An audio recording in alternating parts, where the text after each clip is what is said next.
స్తోత్రాత్మదేవుడా స్తోత్రాధనకర్త స్తోత్రం, బలవంతుడైన దేవా స్తోత్రం, నిద్రకు తండ్రి స్తోత్రం, పరిశుద్ధాత్మదేవుడా స్తుతి స్తోత్రం. Hallelujah hallelujah hallelujah hallelujah. Praise you Lord, praise you Lord, praise you lord.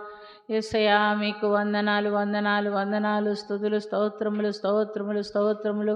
మాతో మాట్లాడనై ఉన్న దేవా నీకే స్తుతి స్తోత్రం. మమ్మల్ని బలపరచు దేవా స్తోత్రం, మమ్మల్ని స్థిరపరచు దేవా స్తోత్రం, పరిశుద్ధపరచు దేవా స్తోత్ర. ఆశ్చర్యకరుడా మీకే కోట్లాను కోటి వందనాలు స్తుతులు స్తోత్రములు చెల్లిస్తున్న ఆశ్చర్యకరుడా, సహాయం చేయవాడా, కృపగల తండ్రి నీకు కృతజ్ఞతాస్తుతులు చెల్లిస్తున్నాం. నా తండ్రి నీ సన్నిధి మాతో ఉంచినందుకు స్తోత్రం, నీ బలమును ప్రభావమును మేము మాకు ధరింప చేయించున్నందుకు స్తోత్రం.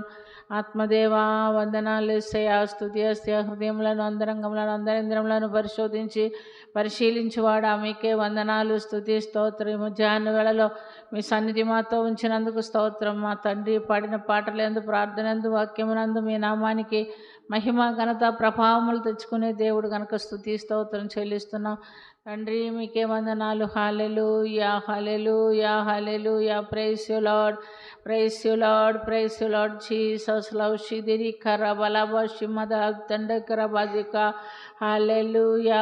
Praise Lord, praise Lord, praise Lord. ఆత్మదేవా మీకే కోట్లాను కోటి వందనాలు స్తుతులు స్తోత్రములు స్తోత్రములు స్తోత్రములు చెల్లిస్తున్న ఆశ్చర్యకార్యం జరిగించేవాడా మీకే వందనాలు, మీకే ఘనత, మీకే మహిమ, మీకే ప్రభావములు కలుగునుగాక. ఆమేన్. హల్లెలూయా హల్లెలూయా హల్లెలూయా.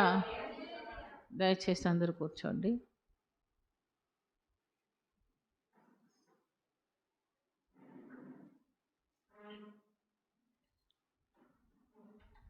ప్రభునామమున మీకు అందరికి వందనాలు. రోమీయులకు రాసిన పత్రిక 13వ అధ్యాయము 11 నుండి 14 వరకు చదువుకుందాం.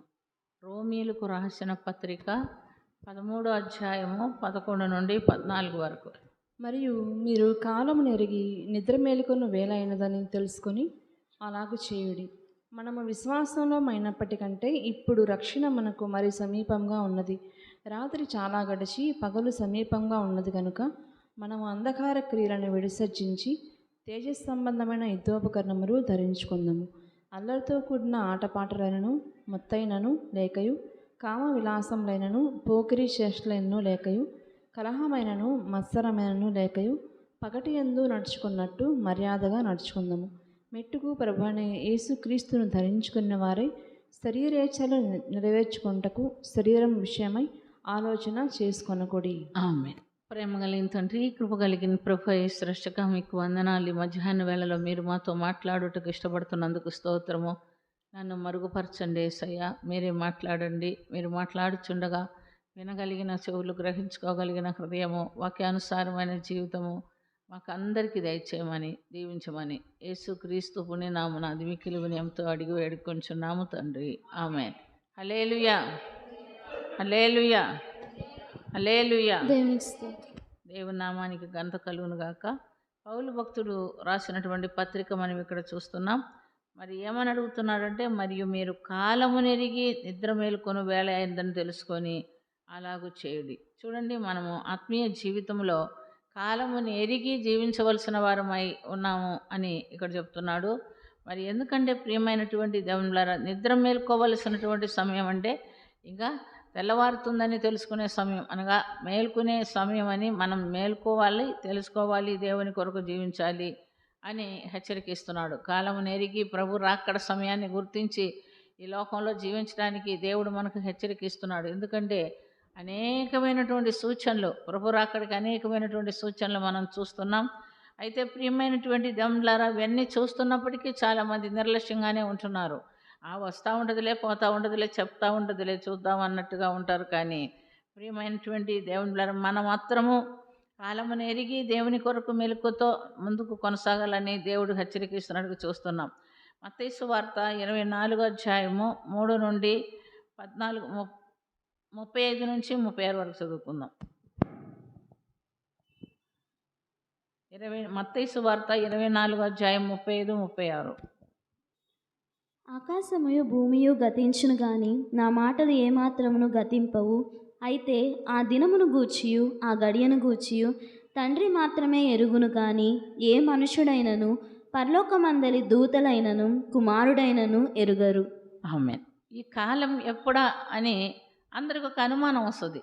ప్రభు ఎప్పుడు వస్తాడు? సూచనలు అయితే చెప్తున్నారు, కానీ ఎంతో కాలం నుంచి కొన్ని కొన్ని సూచనలు కనపడుతుంది, ఇంకా ప్రభు రాలేదే అని అనుమానంతో కొందరు ఉంటారు. కానీ వారు దేవుణ్ణి అడిగినప్పుడు, ప్రభుని అడిగినప్పుడు ప్రభు దగ్గరకు వచ్చి వాళ్ళు అడుగుతున్నారు, శిష్యులు ఏమని అడుగుతున్నారండి? అయ్యా వస్తాను వస్తాను అంటున్నారు, మరి ఎప్పుడు వస్తారో మాకు తెలియదు, ఆ సమయానికి కాస్త మాకు చెప్తే మేము సిద్ధపడతామని చెప్తున్నట్లుగా మనం చూస్తున్నాం. అయితే ప్రభు ఏమంటున్నాడు? ఆకాశమును భూమియు గతించును కానీ నా మాటలు ఏమాత్రమో గతింపవు. అయితే ఆ దినమును గూర్చియు ఆ గడియను గూర్చియు తండ్రి మాత్రమే ఎరుగును కానీ ఏ మనుష్యుడును పరలోకమందు దూతలైనను కుమారుడైనను ఎరుగరు అని చెప్తున్నట్లుగా మనం చూస్తున్నాం. కనుక ఖచ్చితంగా పలానా దినం దేవుడు వస్తాడు అని మనం చెప్పలేం. కొన్ని సూచనలు మాత్రం దేవుడు మనకి ఇచ్చి ఉన్నాడు. ఆ సూచనలు మనం తెలుసుకొని దేవుని కొరకు ఎదురు చూడటానికి సిద్ధపడాలి, కానీ పలానా టైము అని తెలియదు. ఇప్పుడు ట్రైన్ అయితే పలానా టైం అని వస్తుంది, పలానా టైంకి వస్తుందని చెప్తారు. ఫ్లైట్ అయితే పలానా టైంకి వస్తుంది అంటారు. బస్సు కూడా పలానా టైంకి వస్తుందని వాళ్ళు చెప్తారు. కానీ ఈ వాహనాలన్నీ పలానా టైంకి వస్తుందని చెప్తారు, లేట్ అయిపోయిందంటారు. మరి ఏదైనా ఇవి వస్తాయి కూడా, కానీ యేసు ప్రభు మాత్రము పలానా టైంకి వస్తాడు, పలానా డేటు మనం చెప్పుకోలేని స్థితిలో ఉంటున్నట్టుగా చూస్తున్నాం. అయితే ఆయన ప్రభు రాకడను గురించి కొన్ని సూచనలు మనకు ఇచ్చినట్లుగా మనం చూస్తున్నాం. చూడండి, మత్తయి సువార్త 24:3-14 వరకు చదువుకుందాం. ఆయన ఒలీవ కొండ మీద కూర్చుండి ఉన్నప్పుడు శిష్యులు ఆయన యొద్దకు ఏకాంతముగా వచ్చి, ఇవి ఎప్పుడు జరుగును? నీ రాకడకును ఈ యుగ సమాప్తికిని సూచన లేవని మాతో చెప్పమనగా, యేసు వారితో ఇట్లనెను, ఎవడునూ మిమ్మును మోసపరచకుండా చూచుకొనుడి. అనేకులు నా పేరట వచ్చి నేను క్రీస్తునని చెప్పి నలుగురిని మోసపరచెదరు. మరియు మీరు యుద్ధములను గూర్చియు యుద్ధ సమాచారములను గూర్చియు వినబోదురు. మీరు కలవరపడకుండా చూచుకొనుడి. ఇవి జరగవలసి ఉన్నవి కానీ అంతము వెంటనే రాదు. జనం మీదికి జనమును, రాజ్యం మీదికి రాజ్యమును లేచును. అక్కడక్కడ కరువులను భూకంపమును కలుగును. ఇవన్నీ వేదనలకు ప్రారంభము. అప్పుడు జనులు మిమ్మును శ్రమల పాలు చేసి చంపెదరు. మీరు నా నామము నిమిత్తము సకల జనుల చేత ద్వేషింపబడుదురు. అనేకులు అభ్యంతరపడి ఒకరినొకడు అప్పగించి ఒకరినొకడు ద్వేషింతురు. అనేకులైన అబద్ధ ప్రవక్తలు వచ్చి పలువురిని మోసపరచెదరు. అక్రమము విస్తారము చేత అనేకుల ప్రేమ చల్లారును. అంతము వరకు సహించువాడెవడో వాడే రక్షింపబడును. మరియు ఈ రాజ్య సువార్త సకల జనులకు సాక్షార్థమై లోకమందంతటా ప్రకటింపబడును. అటు తరువాత అంతము వచ్చును. ఆమె. కాబట్టి కొన్ని సూచనలు మాత్రము ప్రభు ఇక్కడ చెప్తున్నట్లుగా మనం చూస్తున్నాం. ఏమని చెప్తున్నాడంటే, ఆయన శిష్యులు అడిగినప్పుడు ఇవి ఎప్పుడు జరుగును? నీ రాకడను నీ యుగ సమాప్తికి సూచనలేవి మాతో చెప్పమనగా, యేసు వారితో ఇట్లనెను, ఎవడనో మిమ్మల్ని మోసపరచకుండా చూచుకొనుడి. అనేకులు నా పేరిట వచ్చి నేనే క్రీస్తని చెప్పి పలువురిని మోసపరచెదరు. మరియు మీరు యుద్ధములను గూర్చి యుద్ధ సమాచారముల గూర్చి వినబోదురు. మీరు కలవరపడకుండా చూచుకొనుడి. ఇవి జరగవలసి ఉన్నదే కానీ అంతం వెంటనే రాదు. యుద్ధము యుద్ధ సమాచారాలు మనం చూస్తూనే ఉన్నాము, కానీ కలవరపడొద్దు, భయపడొద్దు, వెంటనే అంతము రాదంటున్నాడు. ఇంకేం చెప్తున్నాడు? జనం మీదికి జనము, రాజ్యం మీదికి రాజ్యము లేచును. అక్కడక్కడ కరువులు భూకంపములు కలుగును. ఇవన్నీ వేదనలకు ప్రారంభము. అప్పుడు జనులు మిమ్మల్ని శ్రమల పాలు చేసేదరు. మీరు నా నిమిత్తము సకల జనముల చేత ద్వేషింపబడుదురు. అనేకులు అభ్యంతరపడి ఒకరినొకడు ద్వేషింతురు. అనేకులైనటువంటి అబద్ధ ప్రవక్తలు వచ్చి పలువురిని మోసపరచెదరు. ఇవన్నీ మనము ఇప్పుడు ప్రస్తుతము లోకములో చూస్తున్నాం. యుద్ధాలు చూస్తున్నాము. జనం మీదకి జనం అంటే మరి అబ్రహాంకి ఇచ్చిన 2 కుమారులు ఒక్కొక్క జనంగా ఉంటున్నట్టుగా మనం చూస్తున్నాం. అబ్రహాంతో దేవుడు చెప్పాడు, నేను ఒక జనంగా చేస్తానన్నాడు. ఇష్మాయేల్తో కూడా నేను ఒక జనంగా చేస్తామన్నారు. మరి జనం మీదకి జనము యుద్ధం జరుగుతూనే ఉంది. ఇప్పుడు అంతమట్టికే కాదు, చూడండి, మరి ఇది దేవుని నామం పేరట ఆయన బిడ్డలు హింసింపబడుతున్నారు, చంపబడుతున్నారు. ఇవన్నీ కూడా జరుగుతున్నట్లుగా మనం చూస్తున్నాం. అనేకమైన అబద్ధ ప్రవక్తలు వచ్చి పలువురిని మోసపరచెదురు. ఈ ఈ అక్రమం విస్తరించేట చేత అనేకుల ప్రేమ చాలా. ఇది మాత్రం సత్యంగా మనం చూస్తున్నాం. ఎందుకంటే ప్రేమ, ఒకరి పట్ల ఒకరి ప్రేమ అభిమానం అనేది మనకు కనబడటం లేదు. ఎందుకంటే ఏం విస్తరించిందంట? అక్రమం విస్తరించింది. అక్రమం విస్తరించుట చేత అనేకుల్లో ప్రేమ చల్లారిపోతుంది. అంతమటుకే కాదు, మరియు ఈ రాజ్య సువార్త సకల జనులు సాక్షార్థమై లోకమంతటా ప్రకటింపబడును. అటు తర్వాత అందం వస్తును. ప్రతి చోట ఎక్కడికి వెళ్ళినా ఇప్పుడు సువార్త ప్రకటింపబడుతుంది. ఎన్ని ఆటంకాలున్నా, ఎన్ని తొందరలున్నా సువార్త మాత్రం ఆగిపోలేదు, ప్రకటించబడుతున్నట్లుగా మనం చూస్తున్నాం. కాబట్టి ప్రభు రాకడికి గుర్తులు అనేకం చెప్పి ఉన్నప్పటికీ అవన్నీ మనం చూస్తున్నాం. చూసినప్పటికీ ప్రియమైనటువంటి దేవునులారా, చూసి తెలుసుకొని మేలుకొని ముందుకు పోలేనటువంటి పరిస్థితుల్లో చాలామంది ఉంటున్నారు. ఇంకొక మాట మనం గమనిస్తే తిమోతిలకు రాసిన 2వ పత్రిక 3వ అధ్యాయము 1-5 వాక్యాలు కూడా చూసుకుందాం. తిమోతిలకు రాసిన 2వ పత్రిక 3వ అధ్యాయము 1-5 వాక్యాలు. అంత్యదినములలో అపాయకరమైన కాలములు వచ్చునని తెలుసుకొనుము. ఎలాగనగా మనుషుల స్వార్థకారులు, దూషకులు, తల్లిదండ్రులకు అవిధేయులు, కృతజ్ఞత లేనివారు, అపవిత్రులు, అనురాగరహితులు, అతిథి ద్వేషులు, అపవాదకులు, అజితేంద్రియులు, క్రూరులు, సజ్జన ద్వేషులు, ద్రోహులు, మూర్ఖులు, గర్వాంధులు, దేవుని కంటే సుఖానుభవమును నెక్కువగా ప్రేమించువారు, పైకి భక్తి గల వారి వలె ఉండియు దాని శక్తిని ఆశ్రయించని వారునై ఉందురు. ఇట్టి వారికి విముఖుడవై ఉండుము. ఆమేన్. కాబట్టి ఈ సూచనలన్నీ ఇప్పుడు మనకు ఏం కనపడుతుంది? అంత్యదినములో కనపడుతున్నట్లుగా మనం చూస్తున్నాం. మనుషులు స్వార్థప్రియులు, ధనాపేక్షలు. స్వార్థం అంటే నేను, నా ఇంటి వారు, లేదా నేను, నా కుటుంబము ఏ విధంగా చేతనైనా నేను సంపాదించుకోవాలి, నేను కూడబెట్టుకోవాలి, డబ్బులు సంపాదించుకోవాలి. ఇవన్నీ మనుషుల్లో ఎంతో విస్తరించినటువంటి బలహీనతలు అన్నమాట. ఇంకా ఏం చేస్తారంట? మరి ధనాపేక్షలు, బెంగములాడువారు, అహంకారులు, దోషకులు, తల్లిదండ్రులకు అవిధేయులు, కృతజ్ఞత లేనివారు, అపవిత్రులు, అనురాగరహితులు, అతిదేశులు, అపవాదకులు, అచిదేంద్రియులు, క్రూరులు, సజ్జన ద్వేషులు, ద్రోహులు, మూర్ఖులు, గర్వాంధులు, దేవుని కంటే సుఖానుభవమును ఎక్కువగా ప్రేమించువారు. అన్నిటికంటే ముఖ్యంగా ఏమిటంటే పైకి భక్తి గల వారి వలె ఉండియు దాని శక్తిని ఆశ్రయింపని వారునై ఉందురు. ఇటు వారికి విముఖుడై ఉండము. ఇవన్నీ మీకు గుర్తు లేకపోతే ఇంటికెళ్ళి మళ్ళీ ఇంకోసారి చదవండి. ఇవన్నీ ఇలాంటి అనుభవాలన్నీ కలిగినప్పుడు ఏం చేసుకోవాలి? మనం జాగ్రత్త పడాలి. ఓహో, కడవరి దినాల్లో ఇలా జరుగునని దేవుడు చెప్పున్నాడు కదా, మనం అలాంటి దినాల్లో ఉన్నాం కదా అని తెలుసుకొని చాలా జాగ్రత్తగా మనం దేవుని కొరకు జీవించాలని దేవుడు మనకు హెచ్చరిక ఇస్తున్నట్లుగా మనం చూస్తున్నాం. కాబట్టి ప్రియమైనటువంటి దేవునులారా, మనం ఎంతో జాగ్రత్తగా ఉండాలి. ఇంకా మనం చూస్తే ప్రభు ఒక మాట చెప్తున్నాడు. లూకా సువార్త 21వ అధ్యాయము 34-36 వరకు కూడా చదువుకుందాం. లూకా సువార్త 21వ అధ్యాయం 34-36 వరకు. మీ హృదయములు ఒకవేళ తిండి వలనను, మత్తు వలనను, ఐహిక విచారముల వలనను మందముగా ఉన్నందున ఆ దినము అకస్మాత్తుగా మీ మీదకి ఉరి వచ్చినట్లు రాకుండా మీ విషయమై మీరు జాగ్రత్తగా ఉండుడి. ఆ దినము భూమి అన్నంతటా నివసించు వారికి అందరి మీదికి అకస్మాత్తుగా వచ్చును. కాబట్టి మీరు జరగబోవు వాటి నెలను తప్పించుకొని మనుష్య కుమారుని ఎదుట నిలవబడుటకు శక్తిగలవారగునట్లు ఎల్లప్పుడూ ప్రార్థన చేయొచ్చు మెలకువగా ఉండుడని చెప్పాను. ఆమేన్. చూడండి, మన హృదయము దేని వల్లైనా మత్తుగా ఉందేమో, తిండి వల్లైనను, ఐహిక విచారం వల్లైనను. అంటే ఏమిటండి? ప్రార్థన ఉంటుంది, ప్రార్థన సమయం కూడా ఉంటుంది. కానీ దేనికి ప్రాధాన్యత ఇస్తాము?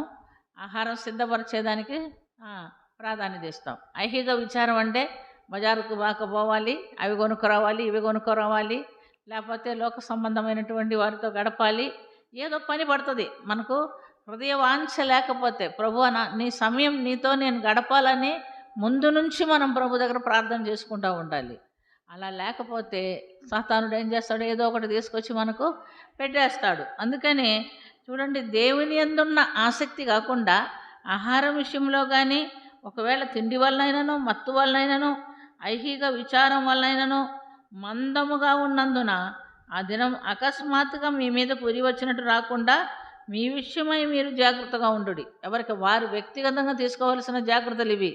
ఎవరో ఒకళ్ళు చెప్తే మనం జాగ్రత్త పడటం కాదు, మన ఆత్మీయ జీవితాన్ని గురించి మనమే ఏం చేయాలి, జాగ్రత్త కలిగిన వారమై ఉండాలని దేవుడు ఇక్కడ చెప్తున్నాడు. ఆ దినము భూమి అందంతటా నివసించు వారి మీదకి అకస్మాత్తుగా వచ్చును. కాబట్టి మీరు జరగబోవు ఈ వీటినెల్లా తప్పించుకొనుటకై మనిషి కుమారుని ఎడల నిలువబడుటకు శక్తి గల వారగునట్లు ఎల్లప్పుడూ ప్రార్థన చేయొచ్చు, మెలకుగా ఉండుడని చెప్పాను.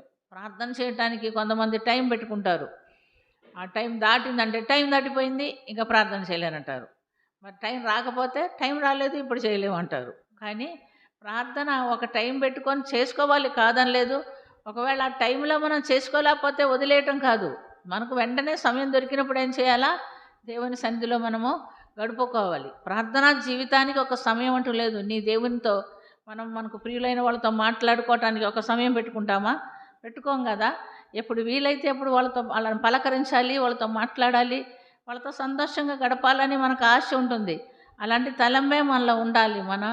మన ప్రియుడు మన యేసు ప్రభు, ఆయనతో ఎల్లప్పుడూ మాట్లాడటానికి, ఆయనతో కలిసి జీవించడానికి మన హృదయం ఆసక్తి కలిగి ఉండాలని దేవుడు ఇక్కడ హెచ్చరిక ఇస్తున్నాడు. కాబట్టి ఇది కూడా మనం చాలా జాగ్రత్తగా గమనించుకోవాల్సినటువంటి విషయము. ఇంకొక మాట ఏం చెప్తున్నాడంటే, సూచన ఏం చెప్పాడంటే, మత్తయి సువార్త 24వ అధ్యాయము 37 నుండి 39 వరకు కూడా చదువుకుందాం. మత్తయి సువార్త 24వ అధ్యాయం 37 నుండి 39 వరకు. నోవాహు దినములు ఎలాగుండెనో మనుష్య కుమారుని రాకడయును అలాగే ఉండును. జలప్రలయమునకు ముందటి దినములలో నోవాహు ఓడలోనికి వెళ్ళిన దినము వరకు వారు తినుచు త్రాగుచు పెండ్లి చేసుకొనుచు పెండ్లికిచ్చుచు నుండి జలప్రలయము వచ్చి అందరినీ కొట్టుకొని పోవు వరకు ఎరుగకపోయిరి. అలాగుననే మనుష్య కుమారుని రాకడ ఉండును. ఆ కాలమున ఇద్దరు పొలములో ఉందురు, ఒకడు తీసుకొని పోబడును, ఒకడు విడిచిపెట్టబడును. ఇద్దరు స్త్రీలు. చాలే నాయన. నోవాహు దినంలో ఎలాగుండింది మనకందరికీ తెలుసు. అది కూడా ప్రభు రాకడికి ఒక సూచనగా చెప్పబడినట్లుగా గమనిస్తున్నాం. నోవాహు దినంలో ఎలాగుంటుంది మరి, జలప్రళయం వచ్చి మనుషులందరినీ కొట్టుకొని పోయే వరకు కూడా ఏం జరుగుతుంది, సువార్త ప్రకటన జరుగుతున్నట్లుగా మనం చూస్తున్నాం. సువార్త ప్రకటన ఏం జరుగుతుందండి, సువార్త ప్రకటిస్తున్నాడు ఏమని, ప్రభు అక్కడ సమీపంగా ఉంది, ప్రభు వస్తాడు, జాగ్రత్త పడండి. నోవాహు అయితే ప్రభు రాకడ గురించి కాదు చెప్పింది, ఏమంటే దేవుడు భూమి మీదకి వర్షం కురిపించబోతున్నాడు. కాబట్టి ఎవరైతే ఈ ఓడలో ప్రవేశిస్తారో వారు మాత్రమే రక్షణ పొందుతారని ఆయన చెప్పినట్లుగా మనం చూస్తున్నాం. అయితే ప్రియమైనటువంటి దేవులారా, అప్పటి వరకు భూమి మీద వర్షం కురవలేదంట. అందుకని జనులకు నోవాహు మాట ఒక తమాషగా ఉండింది. నోవాహు చెప్తున్నప్పటికీ వాళ్ళు దాని గురించి ఎంత మాత్రమో ఆలోచన చేసుకోలేకపోయారు, ఎగతాళి చేశారంట. దాదాపు 120 సంవత్సరాలు ఓడ నిర్మించినట్లుగా మనం చూస్తున్నాం. ఈ 120 సంవత్సరాలు సువార్త ప్రకటింపబడతానే ఉంది, కానీ మనుషులు ఆ మాటలకి లోబడలేదని మనం గమనిస్తున్నాం. కాబట్టి మనం కూడా ఈ లోకంలో ఇప్పుడు ఎప్పటి నుంచో సువార్త ప్రకటింపబడతా ఉంది కదా. ఈ సువార్తలన్నీ దాదాపు 2000 సంవత్సరాల కిందట రాసినవి. ఎప్పటి నుంచో ఇవి ప్రకటించబడతా ఉంది, మేము చూస్తూ ఉన్నాం. ఎప్పుడు వస్తుందో తర్వాత చూద్దామనే ఆలోచనలోనే ఉంటారు, కానీ ఎవరు కూడా దాన్ని అంత ఆసక్తిగా పట్టించుకొని దాని కొరకు ప్రయాసపడేవారుగా లేరు. కాబట్టి మనం కూడా ఎంత జాగ్రత్తగా ఉండగలుగుతామో అంత జాగ్రత్తగా ప్రభు రాకడ గురించి గుర్తిస్తూ మనం ప్రభు కోసం ఎదురు చూసే వారంగా ఉండాలని దేవుడు మనకు హెచ్చరిక ఇస్తున్నాడు. తర్వాత ఏం జరిగింది మరి, జలప్రలయం వచ్చి అందరినీ కొట్టుకొని పోయిందంట. నోవాహును తన కుటుంబం మాత్రమే రక్షణ పొందినట్లుగా మనం చూస్తున్నాం. అయితే ప్రియమైనటువంటి దేవునిలారా, మరి ఎవరైతే నమ్మి దేవుని రాకడ కొరకు ఎదురు చూస్తారో, ఆసక్తి కలిగి ప్రార్థనలో మెలకుగా ఉంటారో, వాళ్ళు మాత్రం ప్రభు వచ్చినప్పుడు ఆయనతో కూడా వెళ్ళేదానికి దేవుడు సహాయము చేస్తాడు. అది మనం మర్చిపోకూడదు. కాబట్టి ప్రభు రాకడ గురించినటువంటి నిర్లక్ష్యత మనలో ఎంత మాత్రమో ఉండకూడదు. రెండవదిగా మనం ఇందాక చదివినటువంటి వాక్య భాగం రోమీలకు రాసిన పత్రిక 13వ అధ్యాయం 11 నుంచి 14లో మనం చూస్తే, రెండో అంశం ఏమిటంటే అంధకార సంబంధమైన క్రియలను విసర్జించి. రోమా 13:12 వాక్యం చదువుకుందాం. రాత్రి చాలా గడిచి పగలు సమీపముగా ఉన్నది గనుక మనము అంధకార క్రియలను విసర్జించి తేజస్ సంబంధమైన యుద్ధోపకరణములు ధరించుకొందుము. ఆమేన్. ఏం చేయాలంటే మనము అంధకార సంబంధమైనటువంటి క్రియలను విసర్జించి మనం జీవించాలి అని ఇక్కడ హెచ్చరిక ఇస్తున్నట్లుగా మనము చూస్తున్నాం. అంధకార సంబంధమైన క్రియలంటే అదే 13వ వాక్యం చదువమ్మా. రోమా 13:13. అల్లరితో కూడిన ఆటపాటలైనను మత్తైనను లేకయు కామ విలాసములైనను పోకిరి చేష్టలైనను లేకయు కలహమైనను మత్సరమైనను లేకయు పగటియందు నడుచుకున్నట్లు మర్యాదగా నడుచుకొందుము. మెట్టుకు ప్రభువైన యేసుక్రీస్తును ధరించుకొనిన వారై శరీరేచ్ఛలను నెరవేర్చుకొనుటకు శరీరము విషయమై ఆలోచన చేసుకొనుకుడి. ఆమేన్. మనము తేజస్ సంబంధమైన యుద్ధోహరం తలుచుకోవాలంటే ఏమి విసర్జించుకోవాలంట? అల్లరితో కూడిన ఆటపాటలైనను మత్తైనను లేకయు కామ విలాసములైనను పోకిరి చేష్టలైనను లేకయు. చూడండి, కలహమైనను మత్సరమైనను లేకయు పగటి యందు నడుచుకున్నట్టు మర్యాదగా నడుచుకుందాము. చూడు, చాలామందికి మనం గమనించినప్పుడు కొన్ని విషయాల్లో కొన్ని మత్తులు ఉండయి. అల్లరితో కూడిన ఆటపాటలంటే మనం ఎక్కడికో వెళ్ళి ఈ దినము వాటిల్లో పాలు పంచుకోవాల్సిన అవసరం లేదు. మనం ఎంజాయ్ చేయాలంటే మన చేతిలోనే ఉంటుంది ఉపకరణం. ఏముంటుంది? ఫోను. అందరూ బాగా ఎంత స్పీడ్గా చెప్పేస్తున్నారో మంచివాళ్ళు మీరందరూ. అయితే అది మనకు పనికిరాదని మాత్రం తెలుసుకొని ఉంటే ఇంకా మంచిది. ఫోన్ ఓన్ చేస్తే చిన్న పిల్లలు కూడా దానిలో ఎంజాయ్ చేస్తూ ఉంటారు. అన్నిటికంటే ముఖ్యంగా పిల్లలు వేరే పెద్ద పెద్ద ఆటలు ఏమి ఆడకపోయినా దానిలో షార్ట్స్ ఉండయి, షార్ట్ మెసేజ్స్, అది చూస్తూ ఉంటారు. దానిలో వాళ్ళు ఏం చేస్తారంటే ఆస్ట్రేలియా చూపిస్తారు, అమెరికా చూపిస్తారు, లండన్ చూపిస్తారు. ఒకడు నోరేసుకొని చెప్తా ఉంటాడు, ఇది ఆస్ట్రేలియాలో ఉన్నాను నేను, ఇక్కడ ఇది తింటారు అది తింటారు, ఈ బీదిలో అది అమ్ముతారు అది అమ్ముతారు ఇది అమ్ముతారు చెప్తా ఉంటే ఆసక్తిగా వీళ్ళేదో ఆస్ట్రేలియాలకు పోయినట్టుగా చూస్తూ ఉంటారు. నాకు కూడా భలే నవ్వు వస్తూ ఉంటుంది. ఎందుకంటే వాళ్ళ చిన్న మనసు వాళ్ళది, వాళ్ళని ఆకర్షించుకునేదానికి వీళ్ళు కూడా తెలివిగా చెప్తూ ఉంటారు. కాబట్టి అదొకటి, అదొక మత్తు అన్నమాట. అది తప్పు. దీనిలో ఏం తప్పు ఉంది అంటారు, దానిలో ఏం తప్పు లేదు కానీ దాన్ని వదిలిపెట్టలేరు వాళ్ళు. అది తప్పు. వాళ్ళలో తప్పేం లేదు కానీ దానికి ప్రాధాన్యత ఇచ్చేశారు. వాళ్ళ మనసు దానికి ఏమైపోయింది? లోబడిపోయింది. ఇంకా మనం గమనిస్తే చూడండి, మరి ప్రపంచం అంతా చూపిస్తారు వాళ్ళు. ఇటు వాటిలో మనం ఆసక్తి కలిగి ఉంటాం కానీ ప్రార్థనకి పిలిచి చూడండి, ఏమంటారండి పిల్లలు? అమ్మ ఎప్పుడు చూసినా ప్రార్థనేనా? ప్రార్థన అంటే వాళ్ళ ఉద్దేశంలో ఏం చేయాలి? ఉదయం మాత్రమే ప్రార్థన చేయాలి, ఉదయం మాత్రమే బైబిల్ చదవాలి, మళ్ళీ ఇంకెప్పుడు ప్రార్థనకి మనం వాళ్ళని పిలవకూడదు. ఆ ఫోన్ అట్టిస్తే అది ఎప్పుడైనా పనికి వస్తుంది. ఒక్క పిల్లలకే కాదండి, ముసలివారు కొంతమంది ఫోన్ పట్టుకొని రాత్రిలో నిద్రపోక పగలంతా నిద్రపోతూ ఉంటారు. రాత్రిలో ఇది చూస్తే ఇంట్లో వాళ్ళు తిడతారు కదా, నీకెందుకమ్మా ఈ ముసలితనంలో ఈ పని అని అడుగుతారని భయపడి ఏం చేస్తారు? అందరూ పండుకొని నిద్రపోయిన తర్వాత దీన్ని చూసి ఆనందిస్తూ ఉంటారు. తర్వాత పగలు ఏం చేస్తూ ఉంటారు? నిద్రపోతూ ఉంటారు. రకరకాలుగా ఉంటుందిలేండి ఈ రోజుల్లో మనుషుల్లో ఉన్నటువంటి ఎంజాయ్మెంట్. మనం దాని గురించి ప్రత్యేకంగా ఒక్కొక్కరికి ఒక్కొక్క అలవాట్లు ఉండదు. చూడండి, ఆటలతో కూడినటువంటి అల్లరితో కూడిన ఆటపాటలని చెప్పినప్పుడు మనకు ఒకటి గుర్తుకు వస్తుంది. చూడండి, నిర్గమకాండం 32వ అధ్యాయము 1 నుంచి 6 వాక్యాలు చదువుకుందాం. నిర్గమకాండము 32వ అధ్యాయం 1 నుంచి 6 వాక్యాలు. మోషే కొండ దిగకుండా తడువు చేయటం ప్రజలు చూచినప్పుడు ఆ ప్రజలు అహరోను వద్దకు కూడి వచ్చి, లెమ్ము, మా ముందర నడుచుటకు ఒక దేవతను మా కొరకు చేయుము. ఐగుప్తులో నుండి మమ్మల్ని రప్పించిన ఆ మోషే అనువాడు ఏమాయనో మాకు తెలియదని అతనితో చెప్పిరి. అందుకు అహరోను, మీ భార్యలకును మీ కుమారులకును మీ కుమార్తెలకును చెవిలోనున్న బంగారు పోగులను తీసి నా యొద్దకు తెండని వారితో చెప్పగా, ప్రజలందరూ తమ చెవుల్లోనున్న బంగారు పోగులను తీసి అహరోను వద్దకు తెచ్చిరి. అతడు వారి యొద్ద వాటిని తీసుకొని పొగరుతో రూపమును ఏర్పరిచి దానిని పోతపోసిన దూడగా చేసెను. అప్పుడు వారు, ఓ ఇశ్రాయేలు, ఐగుప్తులో నుండి నిన్ను రప్పించిన నీ దేవుడు ఇదే అనిరి. అహరోను అది చూచి దాని ఎదుట ఒక బలిపీఠము కట్టించెను. మరియు అహరోను, రేపు యెహోవాకు పండుగ జరుగునని చాటింపగా, మరునాడు వారు ఉదయమున లేచి దహన బలులను సమాధాన బలులను అర్పించిరి. అప్పుడు జనులు తినుటకును త్రాగుటకును కూర్చుండి ఆడుటకును లేచిరి. ఆమేన్. ప్రియమైనటువంటి దేవులారా, దేవుడు వారిని భయంకరమైన ఇనప కొలిమి ఐగుప్తు దాసత్వం నుండి విడిపించి బయటికి తీసుకొచ్చారు. వారికి తినటానికి దేవదూతలు భుజించేటటువంటి ఆహారం ఇచ్చారు, త్రాగటానికి బండను చీల్చి నీరును ఇచ్చారు. ఏ కొరత లేదండి, బాగా ఉన్నారు, సమృద్ధిగా తింటున్నారు, సమృద్ధిగా నడిచిపోతున్నారు. పగటి వేళ మేక స్తంభము, రాత్రి వేళ అగ్ని స్తంభము, ఎక్కడా నొప్పి తగలటం లేదు, సంతోషంగా వాళ్ళు పోతున్నారు. అయితే మోషేను దేవుడు పిలిచాడు, ఏమని, నువ్వు ఈ పర్వతం మీదకి రా, నేను నీకు నిబంధన పలకలిస్తానంటే మోషే అక్కడికి వెళ్ళి 40 దినాలు అన్నం నీళ్లు లేకుండా ఉపవాసం ఉండి దేవుని సన్నిధిలో గడుపుతున్నాడు ఆ నిబంధన పలక కోసము. వీళ్ళకేమైంది, వీళ్ళకి సంతోషం లేదు. ఎందుకని మోషే వస్తేనే కదా మళ్ళీ ప్రయాణం చేసేది. ఖాళీగా ఉంటున్నారు. ఖాళీగా ఉన్నప్పుడు మనుషుల్లో ఎప్పుడు కూడా ఏదో ఒక అపవాది ప్రవేశించి ఏదో ఒకటి చేస్తూ ఉంటాడు. మనుషులు కూడా, మనం కూడా అసలు సోమరి వాళ్ళు ఎప్పుడు ఖాళీగా ఉంటాడు, పని చేసుకునే వాళ్ళు ఎప్పుడు పని వెతుక్కుండా చేసుకుంటూ ఉంటారు. కొంతమంది ఇంటికి వెళ్తే ఆ ఇల్లు ఇంకా చూడని అవసరం లేదు, ఎందుకంటే చండాలంగా ఉంటుంది. మీరు ఏమైనా అనుకోండి, అక్కడ ఆ ఇంట్లో ఆడపిల్లలు లేరా అని అనిపిస్తుంది. ఆడపిల్లలు ఉన్నా వాళ్ళు పని పట్టించుకోరు, వాళ్ళ పని వాళ్ళది, వాళ్ళ గొడవ వాళ్ళది. ఇల్లు క్లీన్ చేయరు, ఇంట్లో వస్తువులు క్లీన్ చేసుకోరు, తుడుచుకోరు, ఎట్టంటే ఎట్ట పడేసి ఉంటారు.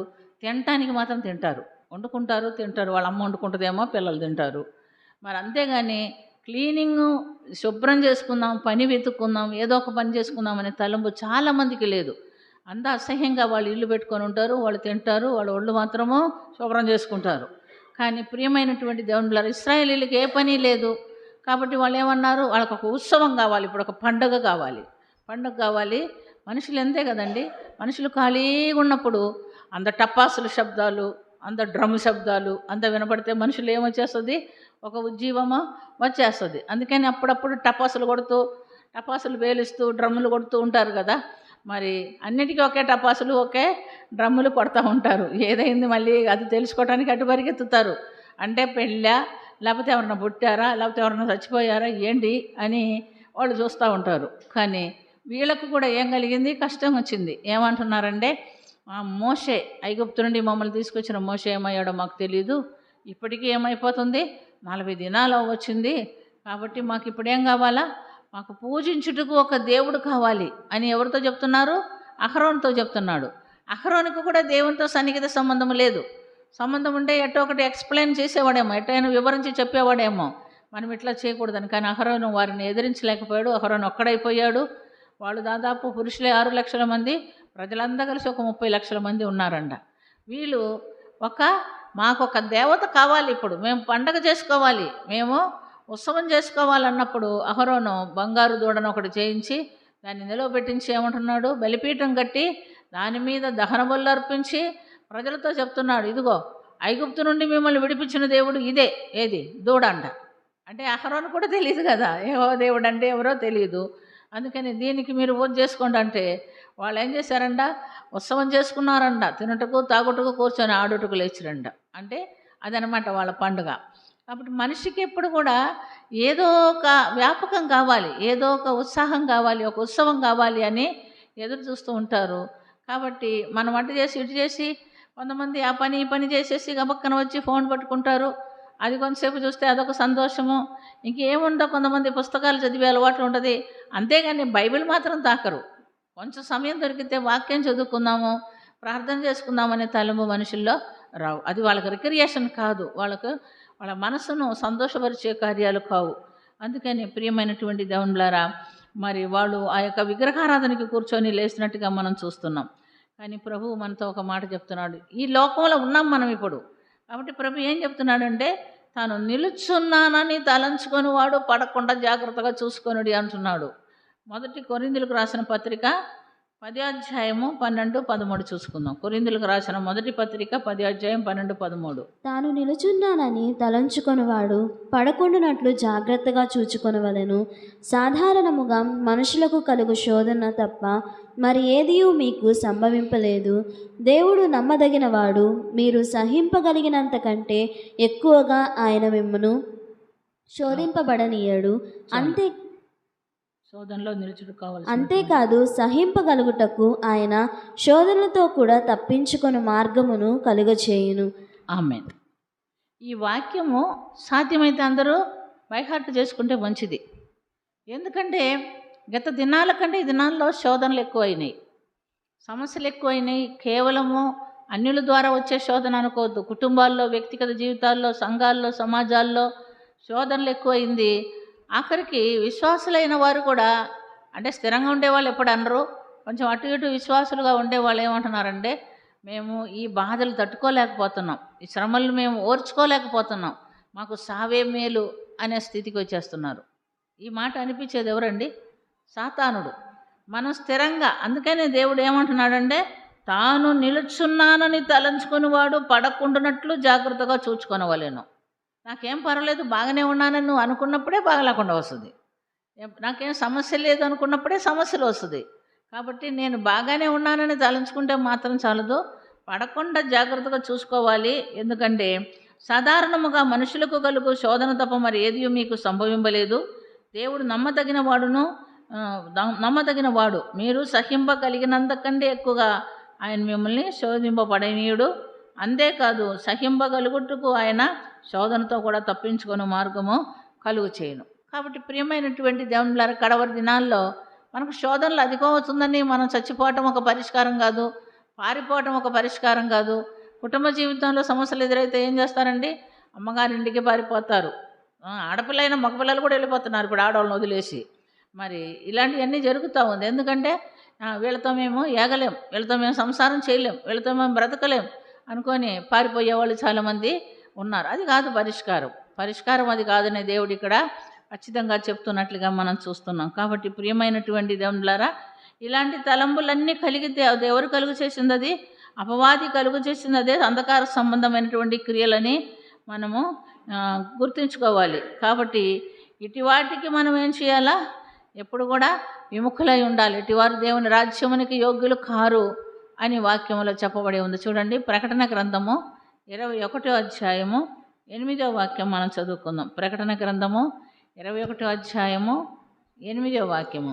పిరికివారును, అవిశ్వాసులను, అసహ్యులను, నరహంతకులను, వ్యభిచారులను, మాంత్రికులను, విగ్రహారాధకులను, అబద్ధికులందరూ అగ్నిగంధకములతో మండు అగ్నిగుండములో పాలు పొందుదురు. ఇది 2వ మరణము. చూసారా? దేవుని రాజ్యమునకు పాత్రులు కాని వారు ఎవరండా? పిరికివారును, అవిశ్వాసులను, అసహ్యులను, నరహంతకులను, వ్యభిచారులను, మాంత్రికులను, విగ్రహారాధికులను, అబద్ధికులందరూ అగ్నిగంధకములతో మండు గంధములో పాలు పొందుదురు. ఇది 2వ మరణం. కాబట్టి ఈ అనుభవాలతో, ఈ స్వభావాలతో ఎవరైతే ఉంటారో వీళ్ళందరికీ ఎక్కడికి వెళ్ళాల్సిందే? అగ్నిగుండంలోనికి వెళ్ళిపోవాల్సిందే. చాలామంది అమ్మో నాకు భయం, ఏ పని చెప్పినా నాకు భయం అంటారు. అంటే వీరిని ఏమంటారు? పిరికివారు అంటారు. ఇంకా కొంతమంది తెలివిగా కూడా అంటారులేండి, కానీ అది వేరు. పిరికివారు ఇంకెవరండా? అవిశ్వాసులు. నీకు దేవుడిచ్చినటువంటి కృపను బట్టి నువ్వు విశ్వాసములో స్థిరంగా ఉండాలి, దేవుని కార్యాల్లో విశ్వాసములో స్థిరంగా ఉండాలి. అసహ్యులు, అసహ్యమైన క్రియలు చేసేవారు, నరహంతకులు, వ్యభిచారులు, మాంత్రికులను, విగ్రహారాధికులను, అబద్ధికులందరూ అగ్నిగంధకములో మండు గుండములో పాలు పొందురు. ఇటువారు దేవుని రాజ్యానికి వారసులు కారని దేవుని వాక్యంలో మనము గమనిస్తున్నాం. కాబట్టి ఇవన్నీ అంధకార సంబంధమైనటువంటి క్రియలని గుర్తించి వాటిని ఏం చేయాలి? మనం విసర్జించాలి. విసర్జించి 3వ అంశం ఏమిటంటే తేజస్ సంబంధమైన యుద్ధోపకరణములను మనం ధరించుకోవాలంట. రోమా 13:14 వాక్యం చదువుకుందాం. రోమీయులకు రాసిన పత్రిక 13వ అధ్యాయం 14వ వాక్యము. మెట్టుకు ప్రభువైన యేసుక్రీస్తును ధరించుకొనిన వారే శరీరేచ్ఛలు నెరవేర్చుకొనుటకు శరీర విషయమై ఆలోచన చేసుకొనుకుడి. 14వ వాక్యము చదివింది. 12వ వాక్యం మళ్ళీ చదువమ్మ. రాత్రి చాలా గడిచి పగలు సమీపముగా ఉన్నది గనుక మనము అంధకార క్రియలను విసర్జించి తేజస్ సంబంధమైన యుద్ధోపకరణలను ధరించుకుందుము. ఆమేన్. మనం ఏం చేయాలా? అంధకార సంబంధమైన క్రియలను విసర్జించి తేజస్ సంబంధమైన యుద్ధోపకరణములు ధరించుకోవాలి. ఎవరితో పోరాడటానికి? సాతానుడితో పోరాడటానికి. ఇది ఉందో లేదో మనం పరీక్ష చేసుకోవాలి. ప్రభు ఏ సమయమైనా రావచ్చు, ఆయన ఏ సమయంలో వచ్చినా పర్వాలేదు, మనం సిద్ధపాటు కలిగి ఉండే ఆయన వచ్చినప్పుడు ఆయనతో కూడా వెళ్ళిపోయేదానికి దేవుడు మనకు సహాయము చేస్తాడు. కాబట్టి ప్రియమైనటువంటి దేవునిలారా, మనం తేజస్ సంబంధమైనటువంటి యుద్ధోపకరణములు ధరించిన వారమై ఉండాలని దేవుడు మనకు హెచ్చరికిస్తున్నాడు. ఎందుకంటే మనం పోరాడున్నది శరీరులతో కాదు అని చూస్తున్నాం. ఎఫెసీయులకు రాసిన పత్రిక 6వ అధ్యాయం 10 నుండి 12 వరకు చదువుకుందాం. ఎఫెసీ 6:10 10 నుండి 12 వరకు. తుదుకు ప్రభు యొక్క మహాశక్తిని బట్టి ఆయన యందు బలవంతులయుండుడి. మీరు అపవాది తంత్రములను ఎదిరించుటకు శక్తిమంతులగునట్లు దేవుడిచ్చు సర్వాంగ కవచమును ధరించుకొనుడి. ఏలయనగా మనము పోరాడునది శరీరులతో కాదు గాని ప్రధానులతోనూ అంధకారులతోనూ ప్రస్తుత అంధకార సంబంధులకు లోకనాథులతోనూ ఆకాశ మండలమందున్న దురాత్మ సమూహములతోనూ పోరాడుచున్నాము. 13 కూడా చదువమ్మ. అందుచేత మీరు ఆపద్దినమందు వారిని ఎదిరించుటకును సమస్తమును నెరవేర్చిన వారై నిలబడుటకును శక్తిమంతులగునట్లు దేవుడిచ్చు సర్వాంగ కవచమును ధరించుకొనుడి. ఎలాగనగా మీ నడుమున ఇక్కడ మనం గమనించినప్పుడు దేవుని వాక్యం ఏం చెప్తుందంటే, తుదకు ప్రభు యొక్క మహాశక్తిని బట్టి ఆయన యందు బలవంతులయ్యుడు. ఎవరు ఎందు బలవంతులై ఉండాలా? దేవుని యందు బలవంతులై ఉండాలి. ఎందుకంటే గొల్యాతు శరీర సంబంధమైన బలం కలిగి ఉన్నాడు, కానీ శరీర సంబంధమైన ఆత్మ సంబంధమైన బలం కలిగిన దావీదు ఏం చేశాడు? గొల్యాతును చంపివేసినట్లుగా మనం చూస్తున్నాం. మీరు అపవాది తంత్రములను ఎదిరించుటకు శక్తిమంతులగునట్టు దేవుడిచ్చు సర్వాంగ కవచములను ధరించుకొనుడి. ఎలాగనగా మనం పోరాడున్నది శరీరులతో కాదు, కానీ ప్రధానులతోనూ అధికారులతోనూ ప్రస్తుత అంధకార సంబంధమగు లోకనాథులతోనూ ఆకాశ మండలమందున్న దురాత్మల సమూహములతోనూ పోరాడుచున్నాం. ఇప్పుడు ఈ పోరాటము చాలా ఎక్కువైపోయింది. ఏమిటది? ఆకాశ మండలమందున్న దురాత్మల సమూహములతో పోరాటం. అవి మన కంటికి కనపడవు, వాటి స్వరం మనకు వినపడవు, కానీ అవి మాత్రం మనల్ని ఏం చేస్తూ ఉంటుంది? మనతో పోరాడుతూ ఉంటుంది. ఇవి తెలుసుకోవాలంటే ఆత్మ సంబంధులే వీటిని తెలుసుకోగలరు. అంత మట్టుకే కాదు, వాటితో పోరాడాలంటే ఏం కావాలా? సర్వాంగ కవచమును ధరించుకోవాలి అని ప్రభు ఇక్కడ హెచ్చరిక ఇస్తున్నట్లుగా మనం చూస్తున్నాం. చూడండి ప్రియమైనటువంటి దేవులారా, ప్రధానులతోనూ అధికారులతోనూ కదా, ఈ దినం అంతా బలం ఎవరిలో ఉంది? ప్రధానంలో ఉంది, అధికారులో ఉంది. మనం వెళ్ళి ఏమి ఇట చేస్తున్నావు, ఇట చేయవచ్చా నువ్వు అని మనం అడగలేనటువంటి అధికారంలో ఉన్నటువంటి ప్రజలతో మనం పోరాడుతున్నాము. మరి అంధకార సంబంధమైనటువంటి వాయుమండల దురాత్మల సమూహములతోనూ మనం పోరాడుతున్నాము. కనుక అందుచేతను మీరు ఆపద్దినమందు వారిని ఎదిరించుటకును సమస్తము నెరవేర్చువారై నిలవబడుటకును శక్తిమంతులగునట్లు దేవుడిచ్చు సర్వాంగ కవచమును ధరించుకొనుడి. ఇది అందరూ నేర్చుకొని ఉండాలి. దేవుడిచ్చు సర్వాంగ కవచం అంటే చెప్పుకోవటం కాదు, మనం వీటిని ధరించుకొని ఉన్నామా లేదా అనేది మనము ఏం చేయాలి? పరీక్షించుకోవాలి. చూడండి, మనం చూస్తే నడుమునకు ఏం కట్టుకోవాలంట? సత్యమును దట్టి కట్టుకోవాలి. అది 6వ అధ్యాయము 14వ వాక్యం మొదటి భాగం చదువమ్మ. ఎలాగనగా మీ నడుమునకు సత్యమును దట్టి కట్టుకొని. చాలుమ్మా. నడుమునకు ఏం కట్టుకోవాలంట? సత్యమును దట్టి. పిల్లలు యూనిఫామ్ వేసుకొని బెల్ట్ లేకపోతే ఒప్పుకుంటారా? ఒప్పుకోరు. నడుమునకు దట్టి అనేది ఖచ్చితంగా అవసరం. బెల్ట్, దట్టి అంటే బెల్టు. మరి స్కూల్ పిల్లలకి యూనిఫాము, బెల్టు, ఎంబ్లము అవన్నీ ఉంటుంది. అదొక ప్రాముఖ్యత. అయితే విశ్వాసకి ఏం బెల్ట్ ఉండాలంట? సత్యమును దట్టి. అంటే సత్యం అంటే ఏమిటి? యోహాను సువార్త 17వ అధ్యాయం 17వ వాక్యం చదువమ్మా. యోహాను సువార్త 17వ అధ్యాయము 17వ వాక్యము.